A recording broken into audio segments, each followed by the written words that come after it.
Good evening, ladies and gentlemen, and thank you for coming to the Throckmorton Theater. Please welcome to the stage Mr. Herbie Herbert.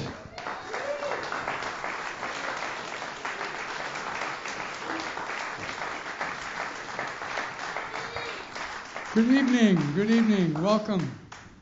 We're here to celebrate a little Roger Silver tonight, the author, artist, entrepreneur, amongst many other things. And I met Roger because of his association with Greg Raleigh, who lived here in Mill Valley, and eventually Neil Schon. And he was part of the Journey Rock Dogs baseball team. Yeah, Genro Belgrano, as he was known. And so he wrote a book about his life. He's done 2 shows here before about that book. That book is still available this evening out in the lobby. If you don't own it, you should read it. It's his life story, living with the iconic brother, Steve Silver, who created Beach Blanket Babylon, and hanging out somehow with all of these rock and rollers, becoming a songwriter. And the songs and the music that you'll be hearing tonight actually predated the writing of the book. And it was all inspired by the same things that gave him the inspiration for the book, but the songs begot the book, which begot the art. And this evening, we're going to be talking to Roger and finding out about some of that history, some of those motivations, and what he's doing now. So without further ado, I would like to introduce Roger Silver.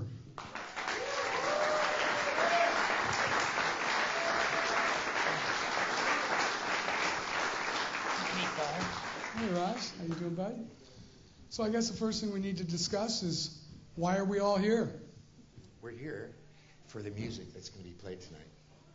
You were right, it was predated the book, but as my life went on, I would write songs for situations, drama, tragedy, happiness.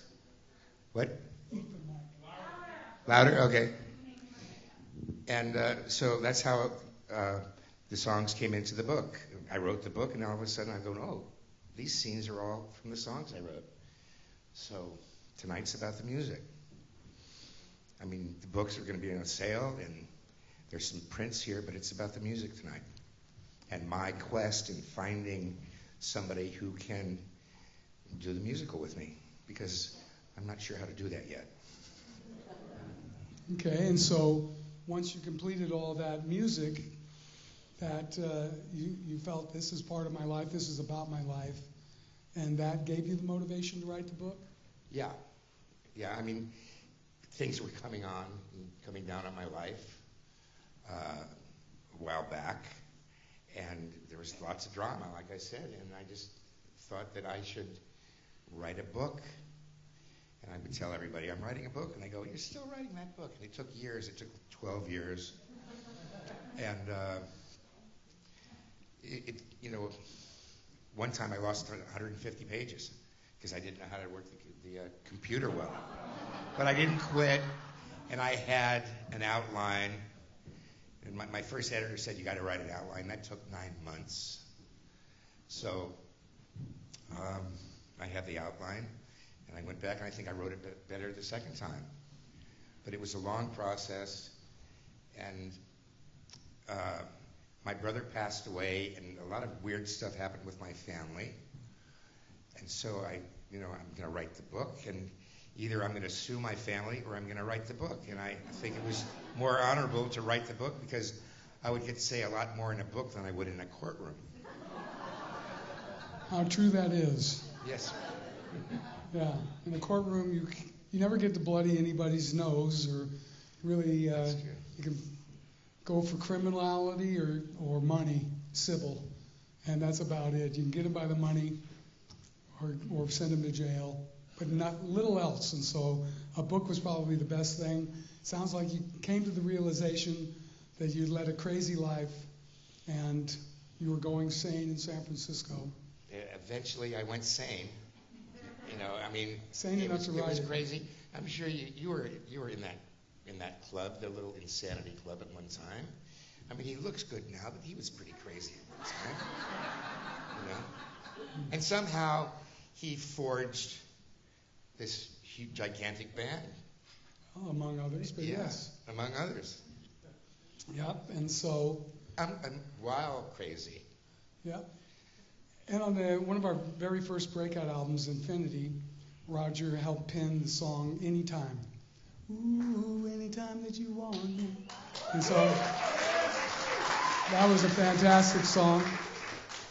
And he was living the life, living the Vida Loca with Greg and with Neil, but was actually our stud kind of ringer player on the Rock Dogs baseball team. And so over time, that's how I got to know Roger. One time we flew together to Houston when Journey was playing one of their famous softball games with one of the big radio stations. These would be wildly promoted. We'd sell out big venues just for these softball games. And our team was very, very good, better than you might think. And so the radio stations over time were compelled to bring ringers in and other players. And when we got down to Houston that day, they had Dave Casper, famous from Oakland Raiders for the Ghost to the Post play. He was their tight end. And he hobbled out into center field like he was a broken man, like this guy was going to have to come back on a stretcher or might not even make it back. But then Roger was up at bat. He hit a long, towering home run to the left field corner. And this decrepit old man, all of a sudden, Dave Casper turned into a gazelle, ran all the way into the corner, reached over the fence, and grabbed that ball. I wish Roger could have seen it, but he tripped on first base and face planted. That is so true. He saw nothing. But that anyway, is true. It was a sight to see. And this guy was a center fielder. He ran right by the left fielder, who was moving slower, and went all the way into the corner and grabbed that. And so that was maybe the end of the Rock Dogs, or any greatness that we might achieve. And so, well, I think we know, why you wrote this book. You just decided, hey, this is too crazy a life to have lived without documenting it, talking about it, sharing the dynamics that are. And I found the book, I read it a number of times. He made me read it 10 times. But it was what I admired was the brutal, candid honesty of it. Good or bad. I mean, he spared nothing on himself or anybody around him in his life, I think. And from what I saw, I think it's a very, very accurate account. And very unusual where, for those of you that are parents in the room, or certainly everybody in the room had a parent, and if you had siblings, you might know whether or not you were treated equally by your parents. I had a twin brother and a sister, and I was probably the favorite kid. It just works that way. Sometimes the parents try to treat all their children with equality and equanimity, and they don't really play favorites. That was hardly the case in the Silver family. His father was that way. Lou Silver, the mayor of the South of Market, as he was known. And he really loved his kids equally and treated them equally, but his mother was very, very different than that. And she just totally favored his brother Steve, fawned over him, regardless of what he did. He was very talented. So, you could see the why and the wherefore, even though it was not fair and maybe the way you ought to be. There was some understanding. He seemed to have a knack for painting and for writing songs, and was deep into Broadway musicals and show tunes and all that, and was allowed to express all these energies while Roger was, blowing up the house. Go sit in your room, Yeah. Leave us alone. I mean, my dad was a very fair guy, but he worked 8 days a week. Right. So I was left to my own devices while my mother paid all her attention to my brother, and I guess it worked because he got pretty famous. Very famous. And Beach Blanket Babylon was hugely successful, but there was probably a lot of internal strife. He had a lot of greed that Roger had to deal with, and then the unequal treatment by his mother. And so that's why the book. And so once the book was written, after the songs in the book kind of dovetailed together, and we're going to be hearing that music later this evening. But rather than me just talk about what I think, my impressions of what your life were, why don't you just talk a little bit about your life and what it was like living with such an iconic brother? Well, it started childhood. He was treated like a rock star, and he was very talented. I never was jealous of his talent, but I was never jealous of his talent, but I watched him develop his talent with his painting and his artwork and his ideas and his costuming, and he was just constantly in the flow. Constantly, my mother, he gets breakfast in bed, so he can sleep and then get back to work tomorrow. I went out and played ball, but he was very talented. But as time went on, he got powerful and he got greedy, and there's people around him that I didn't particularly like him, but it was his trip, and until the end, he was calling the shots. He was the director. He wanted to control everybody. He wanted to control me. Not going to happen. And he tried to control my father, too, all the way up until he died, till my father died. And it was just very sad, And I have children now, and I have always made sure they all have equal love, equal attention. Now I'm trying to get attention from them because they're all out on their own. They're pretty successful, and I'm very happy about that. Mm-hmm. But he was the rock star. You know what that is? Yep, I do. So speaking of rock stars, you're finding your own way in the world. It's really not in sync with your brother's life and his world, and you haven't been developed and tutored in that way artistically. And so you decided to go out on your own in both entrepreneurial ways and artistic ways. And so how was it that you met Greg Raleigh, Neil Schon, and even me? Greg Raleigh was the first I met. He was we were at a party at Trader Vic's, 25 guys. I didn't know many people. And there was rock stars, there was dope dealers, which I was one at the time. And there was stockbrokers. And it was put on by, the party was thrown with this guy Merce, who was crazy but a nice guy. You knew him. Another Mill Valley resident. And the waiter came up to him and he had the towel on his arm, and he's holding the Dom Perignon here, and he goes, "How about four bottles for the room?" And Merce goes, "Oh no, one bottle for each guy." So, and then the waiters are coming around and they're dropping off a silver saucer with a cup upside down. And he wrote, "Don't open it yet." And he's one for each guy. There was 20, 25 guys there.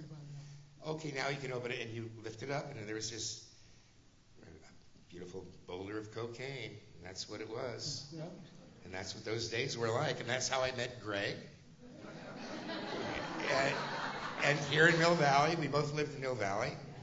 And he's a great guy. I don't see him much. He's in Austin, but, we know him well. And then it was Neil. We became very good friends. Neil grew up with my ex-wife. They were friends, and we met, and Neil was happy and go lucky, and he was never married yet. He's had a lot of experience with the marriages. Yes, he has. And 7 number times 6, or something. I think. Yeah, but he was a great guy, and we were very close, and traveled the world together, and I did some tours with him. And after I had a son that died, he says, "You got to come on the road just to get away." And so I went away. I went on the road for a while. It was fun. And on the next tour, I actually had a job doing his guitar company, representing his guitar company, and his solo album. And then this gentleman, I met in 1970 at the Otani Mansion on Oahu. And there was a 24-hour kitchen. There was drivers for 24 hours. This was way beyond anything, right? Extreme early rock and roll decadence. This Gentleman right here, he's weighing about 380 pounds. He's got a snakeskin jacket on, snakeskin boots, long hair, a beard with yesterday's scrambled eggs in it. That's the first time we met. And then we met again on the journey, on the tour, and journey happened. You know, I think I was there that day when everyone got together, but you might probably will correct me on that. And it's funny that we've turned into best friends. This is a wonderful gentleman. If anybody knows him, yeah. His shirt off his back, you got it. And he's brilliant, and I love him. Thank you, Roger. Well, and so then what about Eric Martin? Oh, Eric Martin. Okay. I met Eric Martin. He used to come up to your office, but I didn't really meet him at that time. Hey, how are you? Yada, yada, yada. So one time, Schon rented a warehouse in San Rafael, where the band would play and rehearse.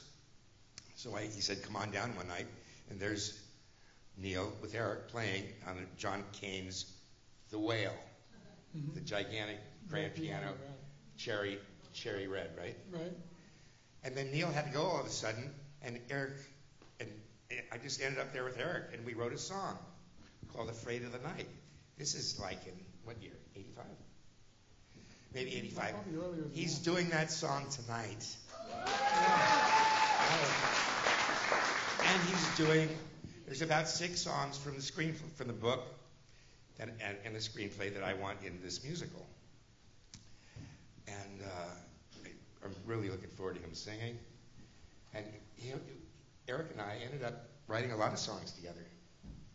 And he's a great singer, great songwriter, great friend, like you. Right on. Well, it's really good that through the haze of all the drugs and sex and rock and roll, that there was actually some productivity. And, you know, because Roger was probably at 50,000 feet most of the time. And he was, you know, if you're an entrepreneur and you have enough street smarts and street cred to be good at anything, including selling drugs, you know, this is an entrepreneurial endeavor. It's not for everyone, but it's very territorial and it's difficult to be successful in any endeavor. And he was quite successful at one point.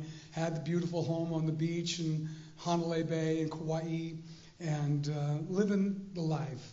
La vida loca. The La vida loca. La vida. But all things that go up must come down, and this one came down. In fact, as it was coming down, and I believe it was in the early 80s, is when Argentina wanted to take back the Falkland Islands from Great Britain, and didn't think it would be that big of a deal. But the Queen and Margaret Thatcher took tremendous umbrage, and they revamped the Queen, the QE2, filled it with troops, and sent down a couple battleships, and they kept steaming down towards the South Atlantic to the Falkland Islands.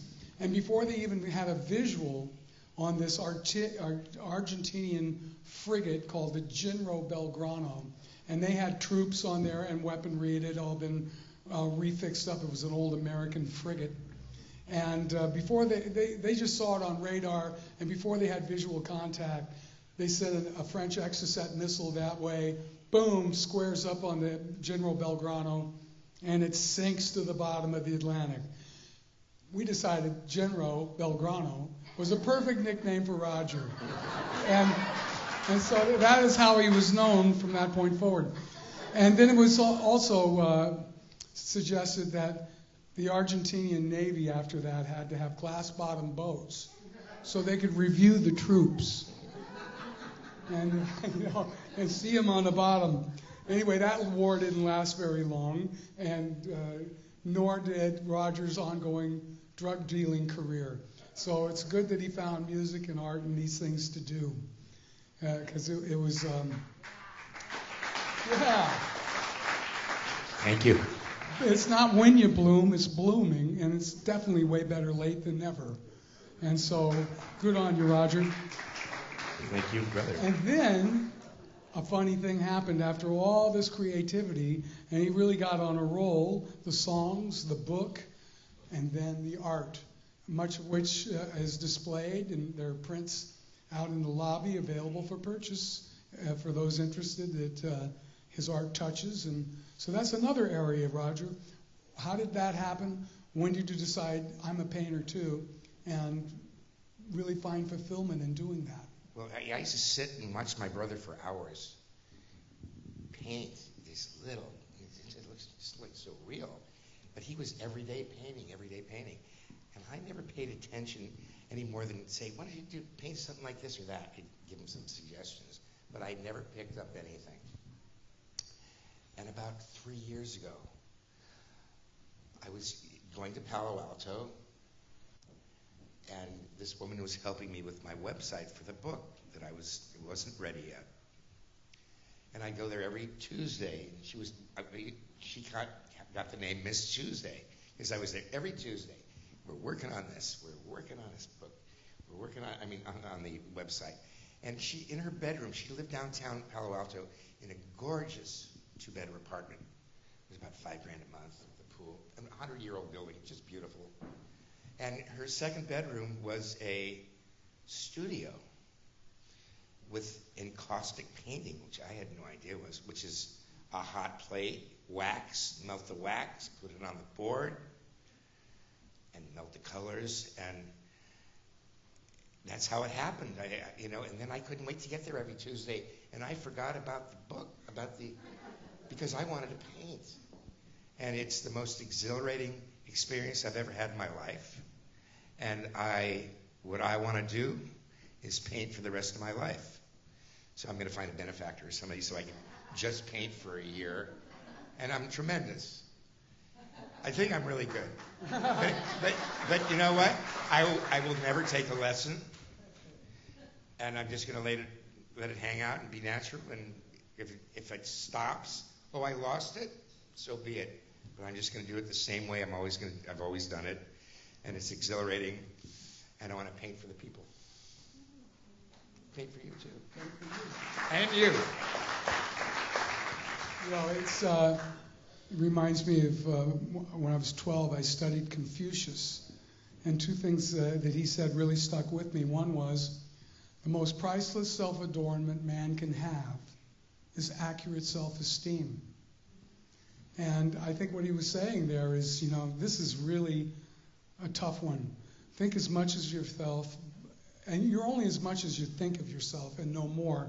Think as highly as is reasonable. Just try not to be way wrong about that. And so I, working with so many artists over the years and the egos that go along with it.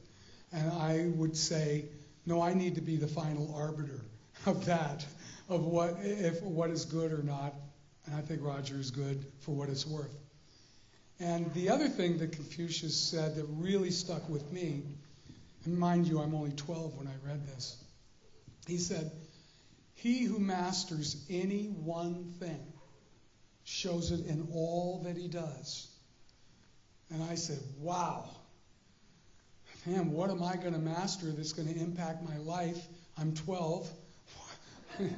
What am I going to do? And it's got to be something that will serve me into the future and benefit me greatly. And I finally arrived at the conclusion of what that was, and it worked out perfectly. I couldn't roll a joint to save my life, and I became a master. That's what I was gonna say. Roll it up. Absolutely. No, I did, and I believe it did show in everything I did the rest of my life. And that happened for me when I was 12. And certain things happened for Roger at later times and points in his life. And there's something I want to touch upon that he glossed over very quickly. His first child, Louis, named after his father. And Louis passed away very young from cancer at 2? Yeah, 3. 3 years old. Of course, Roger's never gotten over that. I'm sure Kate never got over it, his wife at the time, and Louis' mother. But I remember that, you're so preoccupied in rock and roll, and I'm surrounded by people that absolutely believe they're the center of the universe. But when this occurred, everybody in our extended circle stopped cold dead in their tracks. And this was a high impact event. Of course, we all had tremendous empathy for Roger and what he and Kate were going through. That was just horrible. But I know his friends and other people in the circle were so deeply impacted by that. And nothing was ever the same after Louis passed. Certainly more so for Roger than anyone. That was a game changer. That changed his life. He found direction. He found purpose. He found productivity. And he started fulfilling himself creatively. And what we have is the music, the book, and the art. And we're here to celebrate that a little bit tonight. And I hope you enjoy the music, because it comes from the heart. And this guy, this gentleman is just, I couldn't begin to tell you how special this guy is. He is. Well, this is about you tonight, Roger. To hell with me. And so, without further ado, in fact, I'd like to bring out a dear friend, John Close. Tom Fitzgerald. Oh, Tom Fitzgerald first. Tommy Fitzgerald's first. Poem? Yeah. Okay. Well, like and I he's said, going to play a song. Tom Fitzgerald, and he's going to read this poem that's a little bit too emotional for Roger to handle. Can't do it. Can't do but it. Thank you all for being here, and I can't see. I'm sure I know a lot of people here. Thank you for coming. Thank this gentleman too for making it easier on me. Water.